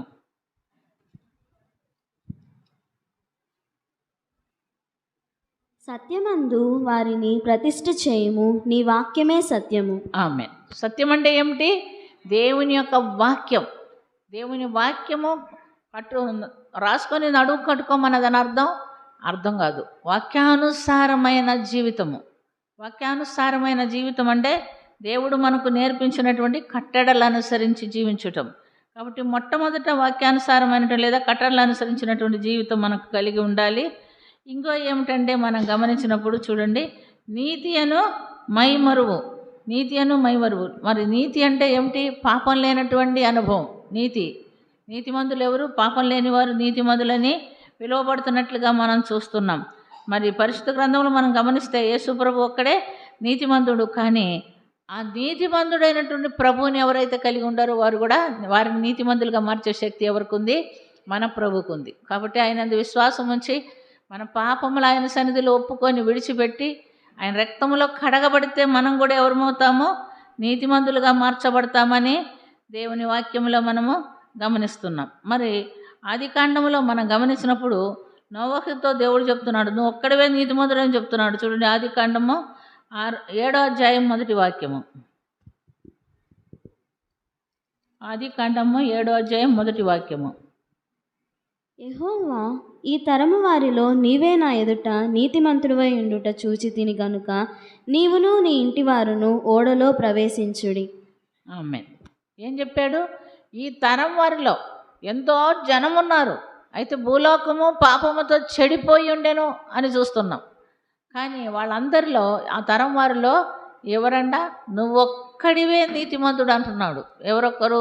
నోవహు ఒక్కడే నీతిమంతుడు కనుక నోవహుతో ఏం చెప్పాడు? ఓడను నిర్మించమన్నాడు. మరి అతను నీతిమంతుడు కనుక అది కష్టమైనా నష్టమైనా దేవుని చెప్పిన మాటకి లోబడుతున్నట్టుగా మనం చూస్తున్నాం. ఒక రోజుల్లో నిర్మించలేదు ఓడ, 2 రోజుల్లో నిర్మించలేదు, దాదాపు 120 సంవత్సరాలు పట్టిందంట. ఒక్క నోవహు కాదు, నోవహు తన 3 కుమారులు, 3 కోడలు, నోవహు భార్య, 8 మంది కలిసి అంత పెద్ద ఓడ నిర్మించడానికి అన్ని సంవత్సరాలు పట్టింది. అయినప్పటికీ నోవహు ఆ పని మానుకోలేదు. ఇది కష్టం అనుకోలేదు, ఇది బాధ అనుకోలేదు. ఈ దినము దేవుడు మనకిచ్చినటువంటి ఈ క్రైస్తవ్యాన్ని కొనసాగించడానికి ఎంతో కష్టమని అనుకుంటాం. అప్పుడప్పుడు మన కష్టాలు కలిగినప్పుడు, బాధలు కలిగినప్పుడు, ప్రభువా ఈ బ్రతుకు నేను బ్రతకలేను, ఇలా జీవించాలంటే మాకు కష్టంగా ఉంది, ఇది ఎలా సాధ్యమో అని అనుకుంటూ ఉంటాం. కానీ అలా అనుకున్న వాళ్ళు ఎవరు కాదు, నీతిమంతులు కారు అని మనం గమనించుకోవాలి. కాబట్టి నడుమునకు ఏం కావాలంట? నీతి అనే మైమరువు, సత్యమని దట్టికి ధరించుకొని, నీతి అనే మైమరువు ధరించుకొని, పాదములకు ఇంకేం ధరించుకోవాలంట? సమాధాన సువార్త వలనైనా జోడు. సమాధాన సువార్త వలనైనా జోడు. సువార్తకి ఎలాంటి సువార్త అంట? ఏ వార్త అంటే పెళ్లి పత్రికలు పంచుతాం, అది కూడా సువార్తే కదా. మా అమ్మాయికి పెళ్లి కుదిరింది, లేకపోతే మా అబ్బాయికి పెళ్లి కుదిరింది, మీరు రండి అని కార్డు ఇచ్చి పిలిస్తే అది కూడా మంచి వార్తే. కానీ ఆ వార్త కాదు దేవుడు చెప్పింది. ఏ వార్త చెప్తున్నాడు? సమాధాన సువార్త వలనైనా సిద్ధ మనసు అనే జోడు. ఈ సిద్ధ మనసు అనే జోడు ప్రపంచం అంతటికి సరిపోయే జోడు అనమాట. మనం ఇప్పుడు చెప్పుల షాపుకి వెళ్తే మన సైజులు సెలెక్ట్ చేసుకొని వేసుకొని డబ్బులు కట్టుకొని తెచ్చుకుంటాం. కానీ ఈ సమాధాన సువార్త వలనైనా సిద్ధ మనసు అనే జోడు ఎవరికైనా సరిపోద్దంట. మనసు ఉంటే, సిద్ధ మనసు ఉండాలి. సిద్ధ మనసు ఉంటే ఆ జోడు ప్రతి ఒక్కరికి పనికి వచ్చేదిగా ఉంటున్నట్లుగా మనము గమనిస్తున్నాం. కాబట్టి ప్రియమైనటువంటి దేవుని బిడ్డలారా, మనం ఈ లోకంలో జీవించేటప్పుడు ప్రతి వారు ఏం కలిగి ఉండాలంటే, కాళ్ళకి మనం మరి వస్త్రాలు ధరించుకొని బయటికి వెళ్ళేటప్పుడు ఏం వేసుకుంటామో? చెప్పులు వేసుకుంటాం. మరి మీరు చెప్పులు ఎంత అవసరమో మనకు దేవుని యొక్క ఇష్టంలో ఏమంటా, దేవుని చిత్తములో ఆయన ఏమంటున్నాడు? ఏ జోడు తొడుక్కోమంటున్నాడు? సమాధాన సువార్త వలనైనా సిద్ధ మనసు అనే జోడు. ఆ జోడు తొడుక్కున్నారు కనుకనే శిష్యులందరూ ప్రపంచం అంతట్లో ఏమయ్యారు? విస్తరించినట్లుగా మనం చూస్తున్నాం. ప్రపంచం అంతటి మీదకి వెళ్ళిపోయారు. ఆఖరికి సెయింట్ థామస్ గారు కూడా ఆ చెప్పులు ఆ దినమే తొడుక్కున్నారు కాబట్టి ఎక్కడికి వచ్చేసారు? మన భారతదేశానికి వచ్చేసాడు. అయితే ఈ దినము ప్రభు చేత సర్వాంగ కవచం ధరించుకొని మనకు, నేను ఎక్కడికైనా వెళ్ళాలి, ఎవరికైనా సువార్త చెప్పాలా, ఒక ఆత్మనైనా రక్షించుకోవాలి, ఒక బిడ్డనైనా దేవుని రాజ్యానికి నడిపించాలన్న ఆసక్తి మనలో ఉందా? ఉంటేనే మనము దేవునిలో నిజంగా ఆయన బిడ్డలుగా ఎంపిక చేయబడినవాడు. ప్రభువులో ఆసక్తి ఉంది కనుకనే ఆయన పరలోకాన్ని విడిచిపెట్టేసి భూమి మీదకి వచ్చాడు.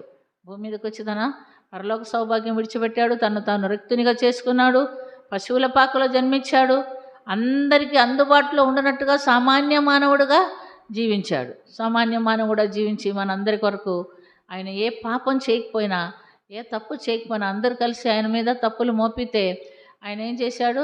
మౌని అయి ఉన్నాడు. ఆ వ్యవహారం అంతా కూడా మోసుకుంటూ ఆ శిలువ మరణానికి అంగీకరించినట్లుగా మనం చూస్తున్నాం.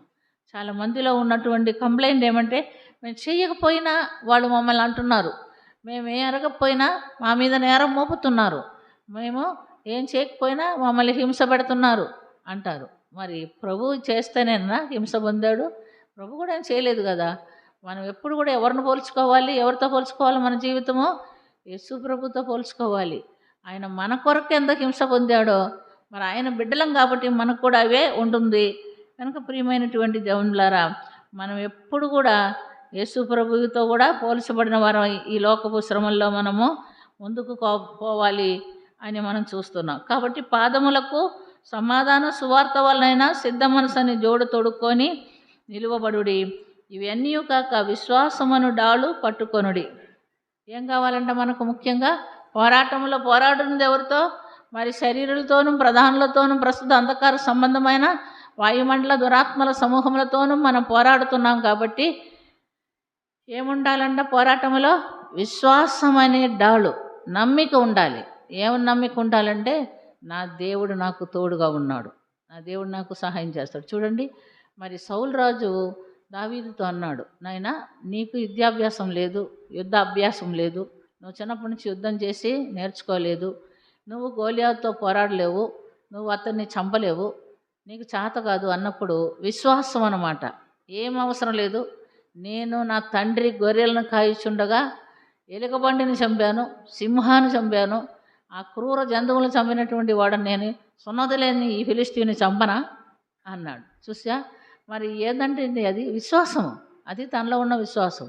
ఆ క్రూర జంతువుల్ని నేను చీల్చేశానే, ఈ సున్నతి లేని ఫిలిస్తీని చంపటం ఎంత పని అంటున్నాడు. ఆ విశ్వాసం ఎవరిలో లేరు? ఆనాడున్న ఇశ్రాయేల్లో ఎవరిలో లేరు, ఎవరిలో లేరు.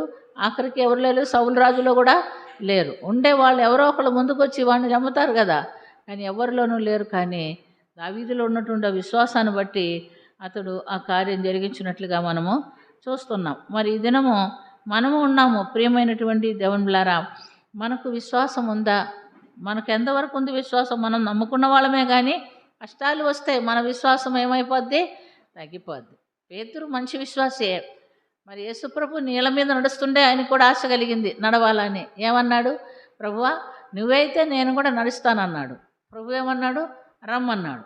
రమ్మంటే దిగాడు, కొంత దూరం నడిచాడు కూడా నీళ్ళల్లో. ఆ తర్వాత గాలి వైపు సముద్రం వైపు చూడసాగాడంట. వెంటనే ఏమైపోయాడంట? మునిగిపోయాడంట. ఇలాంటి విశ్వాసం మనలో ఉందా? ఎలాంటి విశ్వాసం ఉంది మనలో? ఇప్పుడు ఈ లోకంలో ప్రయాణం, నేను ప్రభువుని ఎరిగింది నా 32వ సంవత్సరం వయసులో ఎరిగాను. ఇప్పుడు నాకు 73వ సంవత్సరం వయసు. ఎరిగినప్పటి నుంచి కూడా మాకు పోరాటమైనా పర్వాలేదు, నా ప్రభు నాతో కూడా ఉండి ఇప్పుడు వరకు తీసుకొచ్చాడు. ఇప్పుడు మాత్రం ఏమన్నా కష్ట తక్కువ? ఇప్పుడు మాత్రం కూడా పోరాటంలో ఏం తక్కువ లేదు. నన్ను తిట్టేవాళ్ళు కొట్టేవాళ్ళు లేరు, కానీ అపవాది ఏదో ఒక విధంగా మనకు ఏం చేస్తూ ఉంటాడు? ఇబ్బంది కలిగిస్తూ ఉంటాడు. అపవాది ఇబ్బంది కలిగించినా నన్నేం చేయలేడు, ఎందుకంటే నా ప్రభు నాతో కూడా ఉన్నాడు.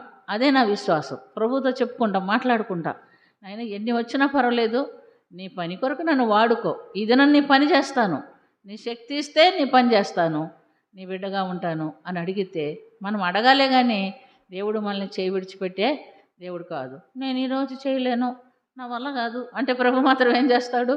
ఏం చేయలేడు. కాబట్టి అలాంటి మాటలు ఎప్పుడు కూడా మనలో నుంచి రాకూడదు. విశ్వాసము మనలో ఉండాలి. ఎందుకంటే దుష్టుని అగ్నిబాణములు ఆర్పుటకు కావాల్సినటువంటి డాల్ అది. దుష్టుడు అగ్నిబాణాలు వేస్తానే ఉంటాడు, ఏదో విధంగా మనల్ని బలహీనపరచాలని చూస్తూనే ఉంటాడు. కానీ మనం వాడు వేసేటటువంటి అగ్నిబాణాలను ఆర్పటానికి ఏముండాలంట?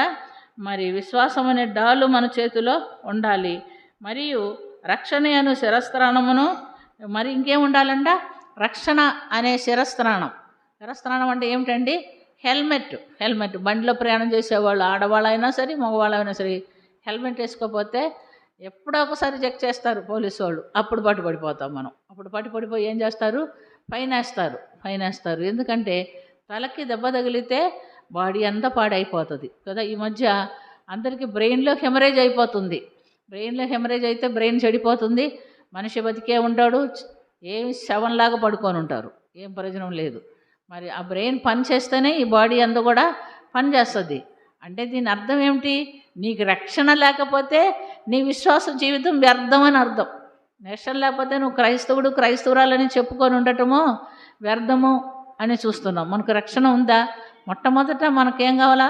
శరీరానికి తల ఎంత ప్రాధాన్యం కలిగి ఉందో మన విశ్వాస జీవితానికి రక్షణ అంత ప్రాధాన్యత ఉందనే సంగతి మాత్రం మనము మర్చిపోకూడదు. కాబట్టి రక్షణ అనే శిరస్త్రాణము ధరించుకోవాలి. మరియు రక్షణ అనే శిరస్త్రాణమును దేవుని వాక్యమును ఆత్మ ఖడ్గమును ధరించుకొనుడి. వాక్యం మనలో స్థిరపడినప్పుడు ఆత్మ మనలో స్థిరపడతాడు. అంటే మారు మనసు నిమిత్తము, నీళ్ళలో బాప్తిస్మము, వాక్యానుసారమైన జీవితం జీవించినప్పుడు పరిశుద్ధాత్మ అభిషేకము, ఇవి రెండు మనలో ఉండాలి. వాక్యం ఉండాలి, ఆత్మ ఖడ్గము మనలో ఉండాలి. ఆత్మ వలన ప్రతి సమయమునందు ప్రతి విధమైన ప్రార్థనను విజ్ఞాపనలు చేయొచ్చు. ఆ విధమైన సమస్త పరిశుద్ధుల నిమిత్తము పూర్ణమైన పట్టుదలతో విజ్ఞాపనం చేయొచ్చు, మెలుగుగా ఉండుడి. ఇవి ఇన్ని ఉన్నాయి కాబట్టి ఇవన్నీ మనలో సిద్ధం కలిగి ఉండాలి, సిద్ధపాటు కలిగి ఉండాలి. ఇవన్నీ కలిగి ఉంటేనే మనం అపవాదిని ఎదిరించగలుగుతాం. ఇవన్నీ లేకుండా భక్తిని కొనసాగించాలంటే జరగదండి. భక్తిని కొనసాగించాలంటే వాక్యానుసారమైన జీవితం మనలో ఉండాలి. వాక్యానుసారమైన జీవితం మనలో ఉంటే ప్రభు కోరుకున్నటువంటి ఆత్మీయ జీవితం మనకు ఉంటుంది. ఆత్మీయ జీవితం మనలో ఉంటే కాలమును ఎరిగి నిద్ర మేల్కొని దేవుని రాకడ కొరకు ఎదురు చూసే బిడ్డలుగా జీవించడానికి దేవుడు మనకు సహాయము చేస్తాడు. కాబట్టి మనం కడవరి దినాల్లో ఉంటున్నాము. ప్రియమైనటువంటి దేవునిలారా, ఈ విషయంలో ఎవరు మర్చిపోకూడదు. మనం ఎలాంటి దినాల్లో ఉంటున్నాము అనేది అంశము ఎవరు మర్చిపోవద్దు. దేవుని రాకడ కొరకు సిద్ధపడిన వారమై, ప్రభు కృప కొరకు ఎదురు చూసిన వారమై మనం కనపడాలని ప్రభు మన యొద్ద నుంచి కోరుకుంటున్నాడు. ఈ వాక్యము విన్నవారు మళ్ళీ ధ్యానం చేసుకోండి. ఏదో వింటున్నాం వెళ్ళిపోతున్నాం, ఏదో చెప్తుందని కాదు. ప్రియమైనటువంటి దేవునిలారా, తీర్పు దినమందు దేవుని దగ్గర మనం నిలబడాలి. నాకు తెలియలేదు ప్రభు అంటే పలానా దినం పలానా చోట నువ్వు ఈ వాక్యం వినలేదని అడుగుతాడు దేవుడు.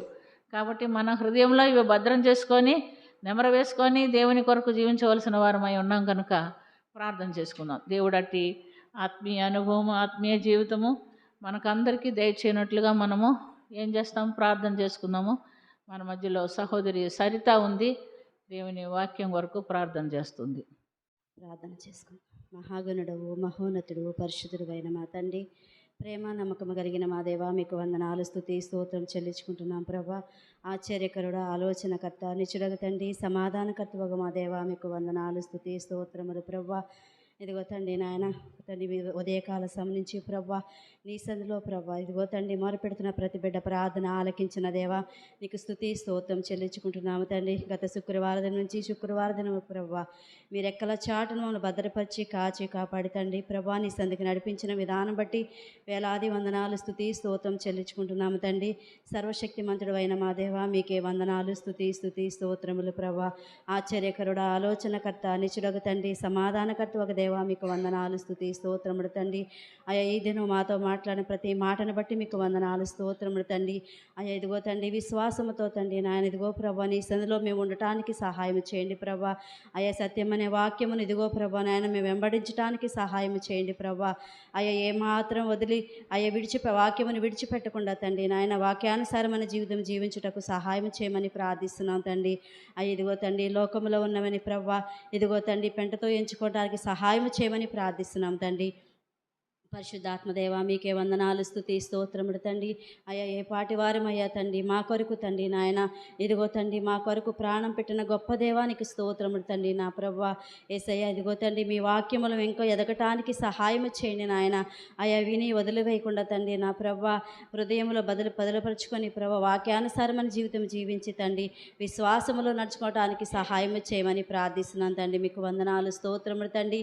సర్వాధికారి అయిన దేవానికి వందనాలు, స్తోత్రముడు తండ్రి.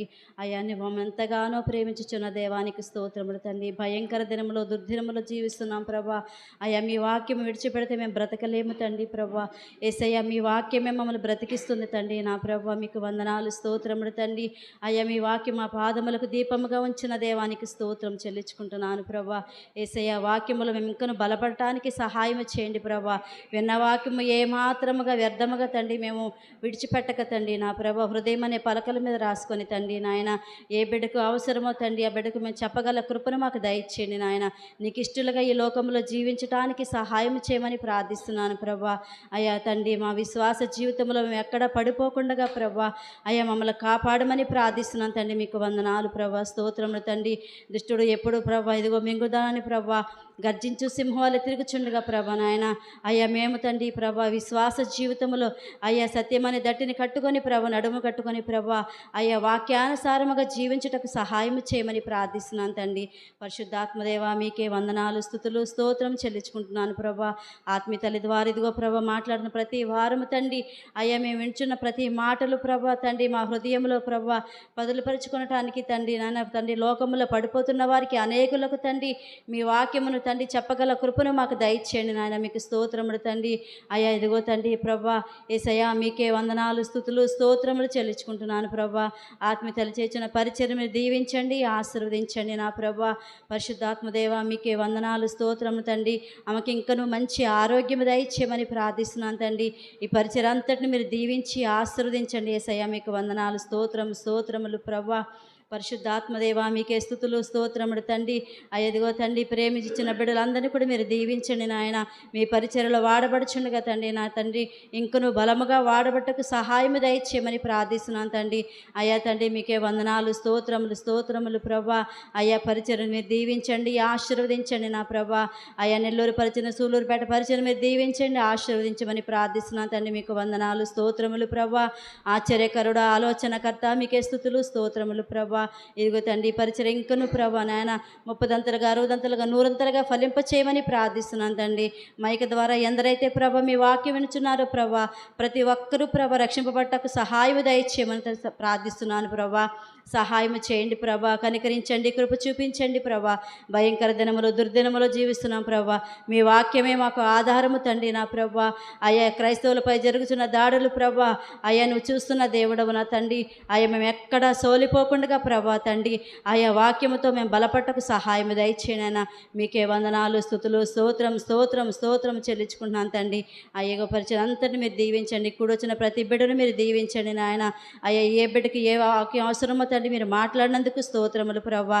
అయ్యా ఏ బిడ్డ ఏ సమస్యలతో ఇబ్బందులతో ఇరుకులతో వచ్చి ఉన్నారో ప్రభా ప్రతి ఒక్క బిడ్డను మీరు జ్ఞాపకం చేసుకున్నందుకు వందనాలు స్తోత్రం చెల్లించుకుంటున్నాను తండ్రి. ఎవరైతే అనారోగ్యంతో వచ్చి ఉన్నారో ప్రభా వారి ముట్టి స్వస్థపరిచినందుకు వందనాలు స్తోత్రములు ప్రభా. గొప్ప దేవుడా శక్తిమంతుడా శాలేం రాజా మీకే వందనాలు స్తోత్రము చెల్లించుకుంటూ ప్రభా ఈ పరిచయం ఇంకను దీవించి ఆశీర్వదించండి నా ప్రభా. అయ్యా ఈ పరిచయం ద్వారా మేము ఎన్నో మేలులు మేము పొందుకున్నాము యేసయ్యా. మీకు వందనాలు ప్రభా. యేసయ్యా తండ్రి నన్ను ఇంకను అభివృద్ధి పరిచయం అనేక ఆత్మీయ సంధికి నడిపించమని ప్రార్థిస్తున్నాను ప్రభా. మీకే స్తుతులు స్తోత్రము చెల్లించుకుంటూ ప్రభా ఆత్మీయతలు మరొకసారి మీరు జ్ఞాపకం చేసుకోండి ప్రభా. మంచి ఆరోగ్యం దయచేయండి నాయన, మంచి ఆశ దయచేయమని ప్రార్థిస్తున్నాను తండ్రి. మీకు వందనాలు ప్రభా. ఇంకను అనేక ఆత్మల కొరకు ప్రభా పోరాడగల ప్రార్థనా శక్తిని అమ్మకు దయచేయమని ప్రార్థిస్తున్నాను ప్రభా. అయ్యా మీకే వందనాలు స్తుతులు స్తోత్రం చెల్లించుకుంటూ ప్రభా వాక్యములు వెంకను బడపడినట్లు కృప చూపించమని కూడొచ్చిన ప్రతి బిడ్డను దీవించమని చెల్లెలు మొదలుకొని పెద్దవారి వరకు మీ కృపా కాపుదల భద్రత ప్రతి ఒక్క బిడ్డకు దయచేయమని అడగక వచ్చిన ప్రతి ఒక్క ఈవిని అనుగ్రహించమని నజరేయుడైన యేసుక్రీస్తు పుణ్యనామమున మిక్కిలి వినతో ప్రార్థన చేసి బ్రతిమాలి అడిగి వేడుకొనుచున్నాము తండ్రి. దేవునికి స్తోత్రములు. ఈరోజు 4 రోజులు అయ్యింది. ఎందుకంటే ఈ సాక్ష్యం నేను కొద్దిగా సాయంత్రం 6 గంటలప్పుడు యెహోషువ వాళ్ళ అమ్మ మా ఇంటికి ఎదురుగా జ్యూస్ అంగడి ఉందన్నమాట. అవి చాలా జనాభా వచ్చి అక్కడ తాగుతుంటారు. నేను మటుకు నాకు ఎప్పుడైతే గుండెలో బాగలేకుండా వచ్చిందో నేను ఎప్పుడు అలాంటివి తాగను. ఈ అమ్మాయి యెహోషువ వాళ్ళ అమ్మ శరబతి తీసుకొని ఇంట్లోకి వచ్చి కొద్దిగా తాగుమనిందన్నమాట. అవి ఎట్టుంటాయి చూస్తానని నేను కొద్దిగా కొంచెమే తీసుకొని కొద్దిగా తాగాను అన్నమాట. ఎప్పుడు తాగను కదా. అవి తాగిన కాసేపటికి నాకు ఆయాసం అలష్ట భయంకరంగా వస్తుంది. అంతలోకి యెహోషువ డ్యూటీ నుంచి వచ్చాడు. ఒరా కొద్దిగా అది శరబతి తాగానురా ఆయాసం కుదరంటే నువ్వేం తాగినా అంతేలేమా, ఇక అదే ఆలోచన మనీక అదే టెన్షన్ మనీక ఇంకా దాన్ని వదిలిపెట్టవమా నువ్వా అన్నాడు. లేదురా ఊరికే చెప్తున్నాను లేరట అని అన్నానన్నమాట. నేను ఆయాసం భయంకరంగా ఉంది నాకు. ఇంకా నేను దేవుణ్ణి అడిగిన, నేను ఎప్పుడు తాగను, ఈరోజు కొద్దిగా తాగేసాను ప్రభా, ఇంకా అలాంటివి నేను ఎప్పుడు తాగను నాయనా, నాకు ఆయాసం అలస్ట్ నాకు రానివ్వకరో తీసే ప్రభా. ఇంకా శుక్రవారం నాయనకి 3 రోజులే ఉంది ప్రభా, సాక్ష్యం చెప్తాను ప్రభా అక్కడికి వచ్చాని దేవుడికి నేను చెప్పుకున్నాను. ఏసు రక్తం అంతా పూసుకున్నాను అన్నమాట. దేవుడు నాకు కాసేపటికి నాకు అలష్ట ఆయాసం అంతా తీసేసాడు. ఇప్పుడు ఇంటికి వచ్చేటప్పుడు కొద్దిగా మజ్జిగ అన్నం తిన్నాను. అప్పుడు గుండె దడ కొట్టుకుంటా ఉంది. నైనా నాకు ఆ దడ తీస్తే ప్రభా, ఎండ చూస్తే చాలా భయంకరంగా ఉంది. ఈరోజు నేను పాలేను ప్రభా, నేను మందిరానికి పాలేను, పాకపతనంగా మనశ్శాంతి ఉండదు, బాగుండదు ప్రభా. నేను పోవాలని ఆయన అక్కడ సాక్షిని కొద్దిగైనా పంచుకోవాలని దేవుడు నేను అడిగినాను. ప్రభా, నేను ఇంట్లో నుంచి బయట అడుగు పెడతానే ఆటో వచ్చి వాకిటి ముందే ఉండాలి ప్రభా అని దేవుడు నేను అడిగి ఇంట్లో నుంచి కాలు బయట పెడతానే ఆటో వాకిట్లోనే ఉంది, మా వాకిట్లోని. అక్కడ జ్యూసులు తాగడానికి యవనస్తుల పిల్లలు ఆడపిల్లలు వచ్చారన్నమాట. అప్పుడు ఆటో ఆయన అడిగినాను, నాయన ఆటో వస్తుందా కనకమల దాకే నాయన అంటే సరే ఎక్కమ్మ అన్నాడు. అప్పుడు ఆటో ఎక్కి కనకమల కాడ దిగిసి ఆయన డబ్బులు కూడా తీసుకోవాలి వద్దనేసాడు. 100 రూపాయలు నా చేతిలో ఉంది వద్దులేమని అన్నాడు. 10 రూపాయలైనా తీసుకొని నేను 10 రూపాయలు ఇచ్చాను.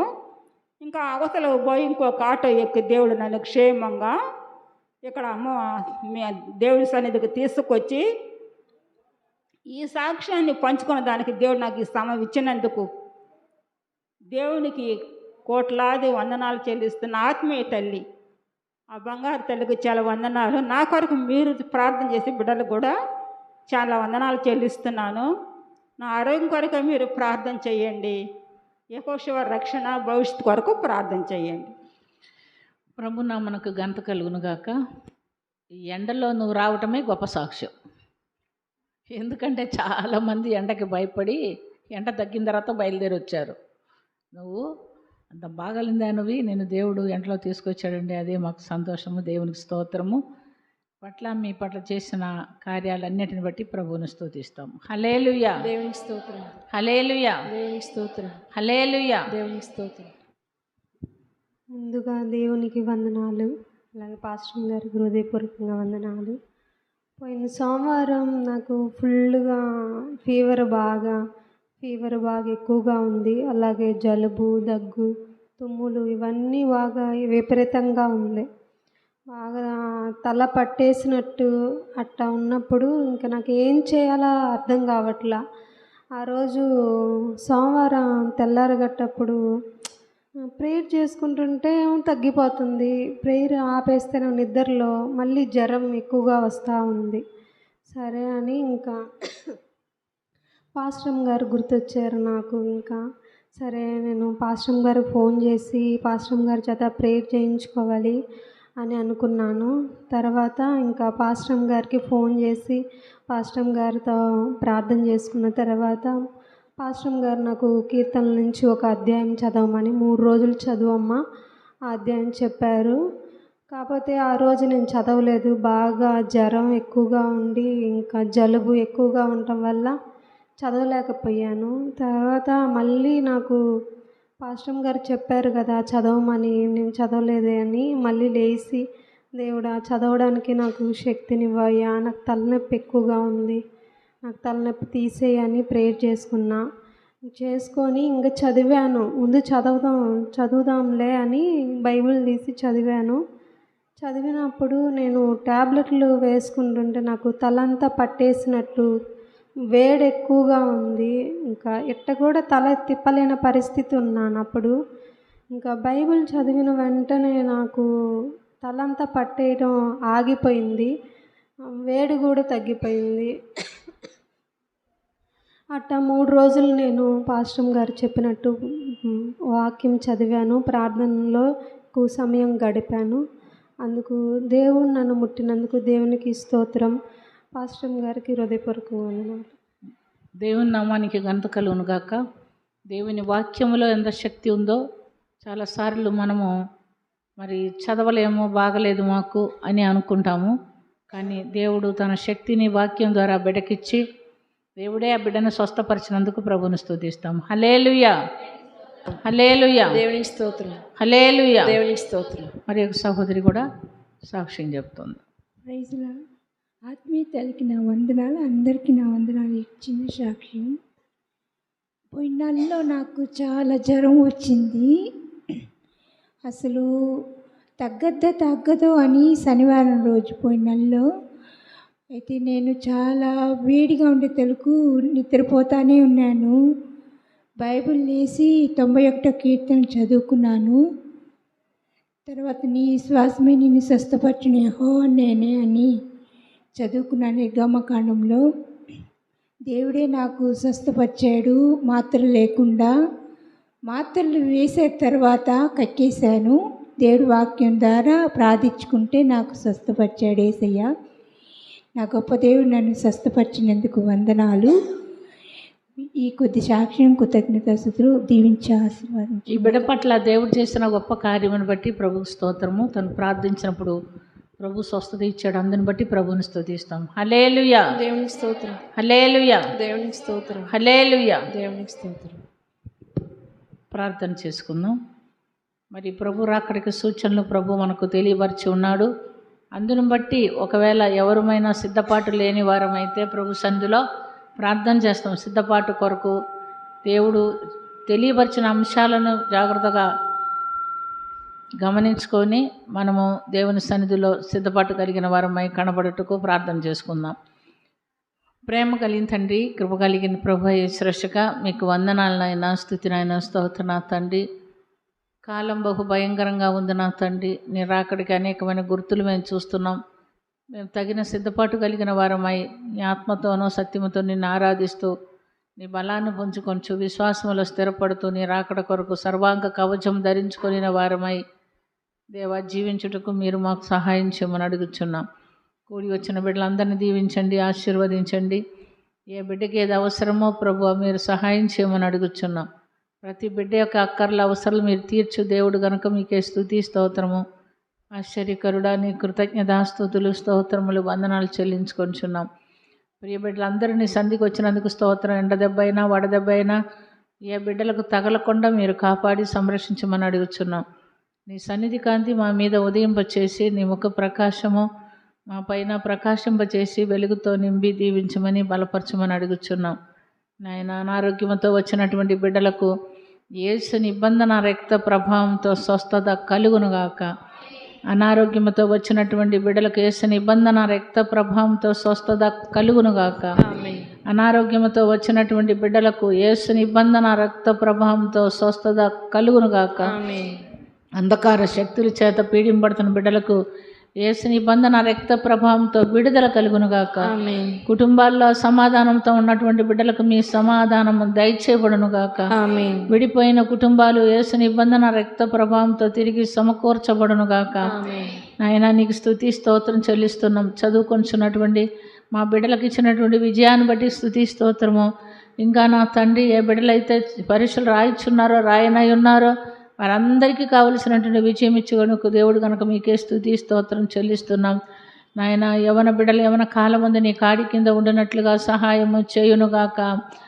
నాయన చదువుకున్నటకు కావలసిన జ్ఞానం కొరకు అడుగుచున్న బిడ్డలకు కావలసిన జ్ఞానం దయచేయబడునుగాక. నా తండ్రి యవన కాలం ముందు వివాహం కొరకు అడుగుచున్న బిడ్డలకు వివాహం జరిపించబడునుగాక. నాయన నీకు స్తుతి స్తోత్రం. సంతానం కొరకు ఎదురు చూస్తున్న బిడ్డలకు యేసు నిబంధన రక్త ప్రభావంతో సంతాన భాగ్యము దయచేయబడునుగాక. ఆశ్చర్యకరుడా నువ్వు తప్ప మాకెవరి లోకములో సహాయం చేయవారు లేరు కనుక మీకే స్తుతి స్తోత్రం చెల్లిస్తున్నాం. బిడ్డలు ప్రేమతో తెచ్చినటువంటి కానుకలను దీవించి ఆశీర్వదించండి. విన్న వాక్యం విడిచిపెట్టకుండా హృదయంలో భద్రం చేసుకొని ఏ ఒక్క ఆత్మ కూడా నష్టపోకుండా నీ రాకడలో నేను ఎదుర్కొనే బిడ్డలుగా మేమందరం ఉండులాగున మమ్మల్ని సిద్ధపరచమని అడుగుచున్నాం. ప్రియ బిడ్డలు ఎవ్వరికి కూడా ఎండ దెబ్బ వడదెబ్బ తగలకుండా కాపాడి సంరక్షించమని నీ సన్నిధి మాకు తోడుగా ఉంచి మమ్మల్ని బలపరిచి దీవించమని యేసయ్యా నీకే వందనాలు స్తుతి స్తోత్రం చెల్లించుకొంచు యేసుక్రీస్తు పుణ్యనామనాది మిక్కిలి వినయంతో అడిగి వేడుకొంచున్నాము తండ్రి, ఆమేన్. పరలోకమందున్న మా తండ్రి, మీ నామం పరిశుద్ధపరచబడుగాక. నీ రాజ్యం మాకు వచ్చునుగాక. నీ చిత్తం పరలోకమందు నెరవేరినట్లు భూమి అందునను నెరవేరుగాక. మా అనుదిన ఆహారం నేడు మాకు దయచేయము. మా ఇళ్ళ అపరాధం చేసిన వారు మేము క్షమించి ఉన్న ప్రకారం మా అపరాధం మన్నించుము. మమ్మల్ని శోధనలోనికి తేక దుష్టు నుంచి తప్పించుము. రాజ్యము శక్తి మహిమ నిరంతరం నువ్వై ఉన్నావు తండ్రి, ఆమేన్. యేసు రక్తమే జయం, యేసు రక్తమే జయం, యేసు రక్తమే జయం. యేసునామ సంపూర్ణ విజయం. అపవాది క్రియలకు అనందనాశనం. శిలువ రక్తమే జయం, ఆమేన్. నా ప్రాణమా యెహోవాను సన్నుతించుము. నా అంతరంగంలోనున్న సమస్తమైన పరిశుద్ధ నామను సన్నుతించుము. నా ప్రాణమా యెహోవాను సన్నుతించుము. ఆయన చేసిన ఉపకారములలో దేనిని మరువకుము. నా ప్రాణమా యెహోవాను సన్నుతించుము, ఆమేన్. మన తండ్రి అయిన దేవుని యొక్క ప్రేమ, కుమారుడైన యేసుక్రీస్తు యొక్క కృప, పరిశుద్ధాత్మని సహవాసము కూడి వచ్చిన మనకందరికీ సదాకాలము తోడై ఉండి నడిపించునుగాక. ఆమేన్. ఆశీర్వాదం మా మీద వర్షింపచేయు మీషా, ఆశతో నమ్మియున్నాము నీ సత్య వాగ్దానము. ఈ వారి మీద కుమ్మరించుము దేవా, కమ్మర ప్రేమ వర్షము కుమ్మరించుము దేవా.